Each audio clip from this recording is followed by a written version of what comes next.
सबसे बड़ी बात यह है कि वीडियो देखने से ये नजर आ रहा है कि एयरक्राफ्ट ने लिफ्ट प्रोड्यूस करना बंद कर दिया और उसके कारण ये हो सकते हैं कि most probably loss of thrust, जो कि फ्यूल स्टार्वेशन की वजह से हो सकता है, फ्यूल मिलना इंजन को बंद हो गया हो, या बर्ड स्ट्राइक हो सकती है और पायलट एरर भी हो सकता है। तो जब मैं मे डे अनाउंस करता हूं तो मैं इमरजेंसी डिक्लेयर कर रहा हूं कि now I am in emergency, I need help.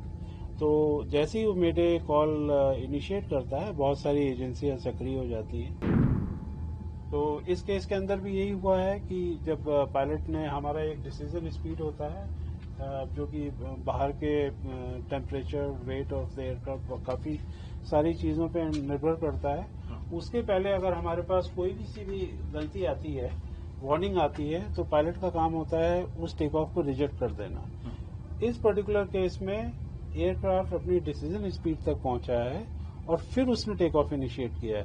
That means वहां तक उसको कोई वार्निंग नहीं आई है।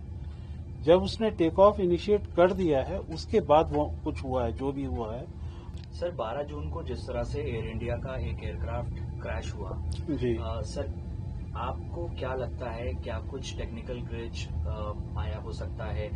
काफी लंबा टाइम आपका एक्सपीरियंस है सर एयरक्राफ्ट उड़ाने का, क्या कहेंगे सर इसमें?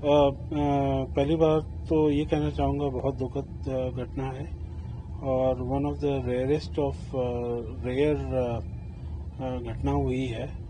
और जो भी हम अभी कहेंगे वो एक स्पेकुलेशन होगा, बट फ्रॉम माय एक्सपीरियंस और जो हमने इसके वीडियोस देखे हैं, सिर्फ हम एक कयास लगा सकते हैं कि ये पॉसिबिलिटी हुई होगी।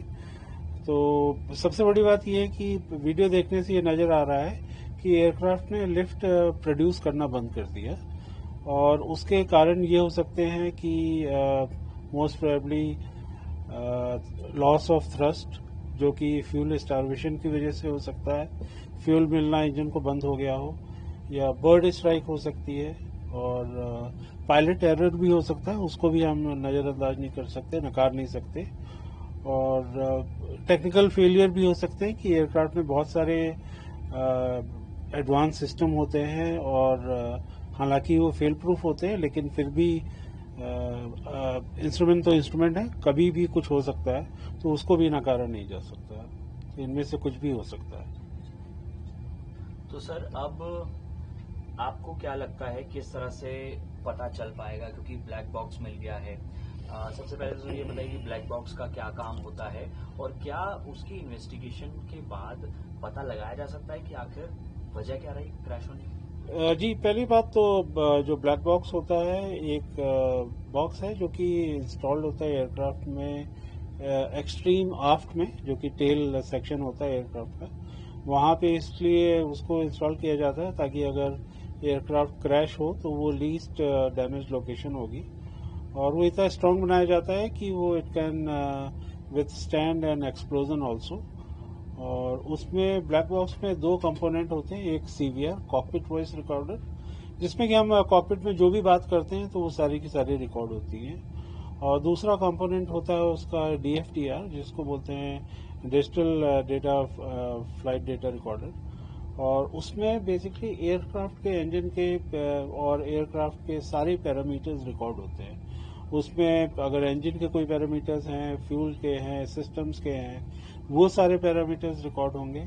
और जैसे एयरक्राफ्ट अगर ग्राउंड पे है तो उसकी ग्राउंड स्पीड भी रिकॉर्ड होगी, अगर वो फ्लाइट कर रहा है तो उसकी फ्लाइट स्पीड रिकॉर्ड होगी, कितना उसका पिच था, पिच अप था कि पिच डाउन था, वो भी रिकॉर्ड होगा, बैंक एंगल रिकॉर्ड होगा। तो ये सारे पैरामीटर्स रिकॉर्ड होते हैं। पर हालांकि इस केस के अंदर ब्लैक बॉक्स रिकवर हो गए हैं, पर हम उससे वो कोई जादुई वो ब्लैक एंड व्हाइट में नहीं बोल सकता कि ये गलती थी, क्योंकि उससे पहले डेटा डिराइव किया जाएगा, उसका एनालिसिस होगा। वो सिर्फ हमें डेटा प्रोवाइड करता है, फिर इन्वेस्टिगेटिव एजेंसीज होती हैं, उस डेटा को स्टडी करती हैं, एनालाइज करती हैं, and then they will come to some conclusion कि एक्चुअली में क्या हुआ हो सकता है। तो काफी लोग सोचते हैं कि ब्लैक बॉक्स सब कुछ बता देगा, ऐसा नहीं है। वो हमें सिर्फ डेटा प्रोवाइड करता है, डेटा ये सारी जांच एजेंसियां उसको एनालाइज करती हैं, फिर रिजल्ट पे आती हैं। सर एक सवाल ये है कि जिस तरह से बोइंग का एयरक्राफ्ट क्रैश हुआ है, जी अब बोइंग एयरक्राफ्ट की जो सिक्योरिटी है जी उस पर भी अब सवाल खड़े होने शुरू हो गए हैं। कई सारे एविएशन एक्सपर्ट सवाल खड़े कर रहे हैं, कई लोग ये भी कह रहे हैं कि सुरक्षित है। ये जो पर्टिकुलर विमान क्रैश हुआ है सर, ये कितना सुरक्षित था और इसके बारे में क्या कहेंगे सर? जी, बोइंग 787 ड्रीमलाइनर काफ़ी रिलायबल एयरक्राफ्ट माना जाता है और इसकी इस तरह की ये इतिहास में पहली घटना है और पिछले करीबन 11-12 सालों से ये सर्विस में है।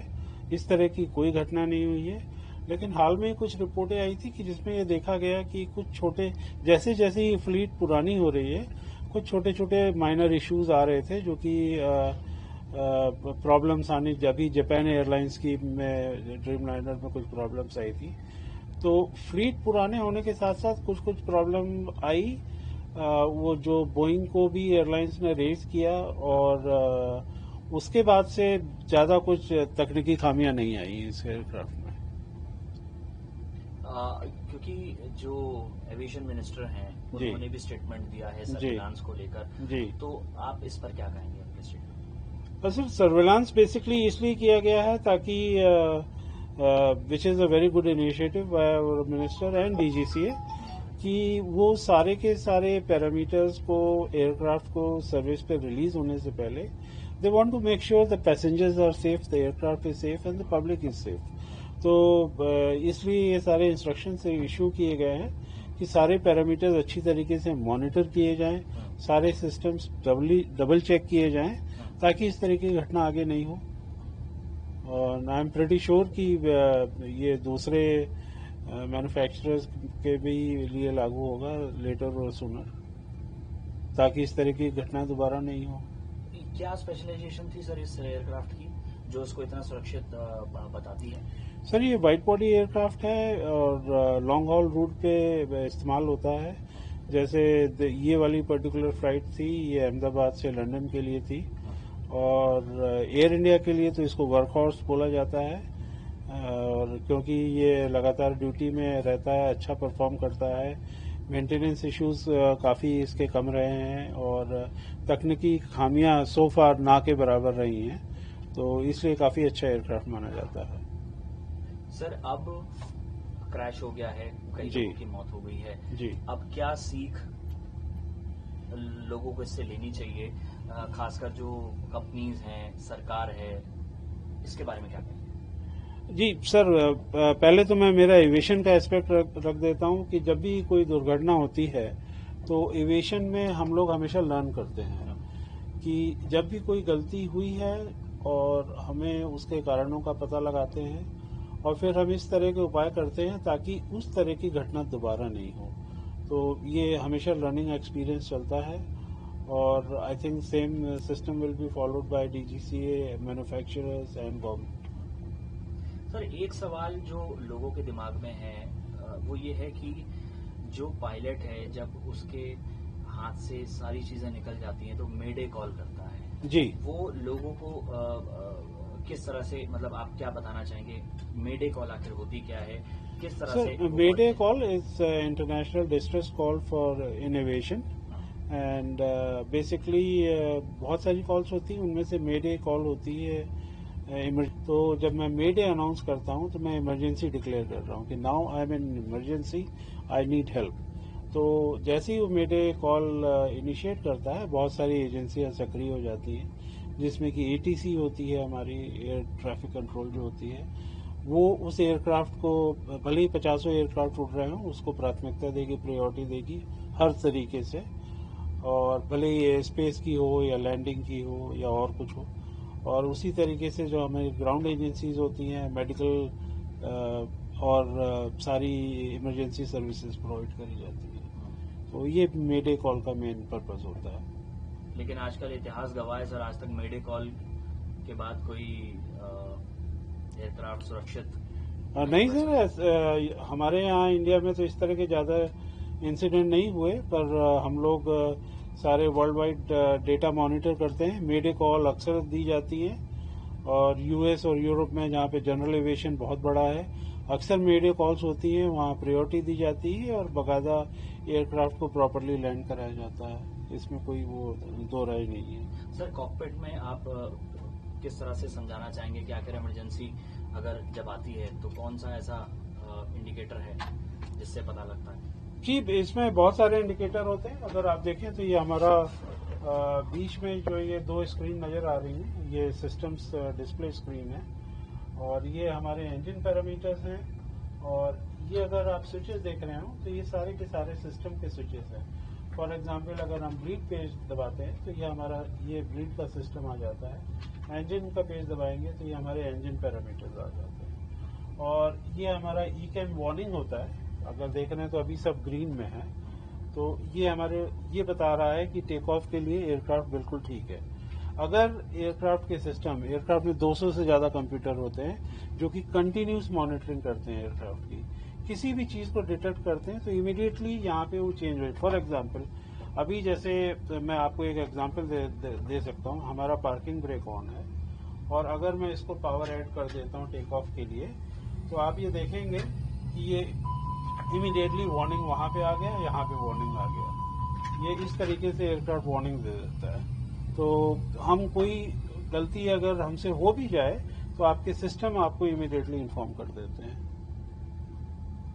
तो इस केस के अंदर भी यही हुआ है कि जब पायलट ने, हमारा एक डिसीजन स्पीड होता है जो कि बाहर के temperature, weight of the aircraft, काफी सारी चीजों पे निर्भर करता है।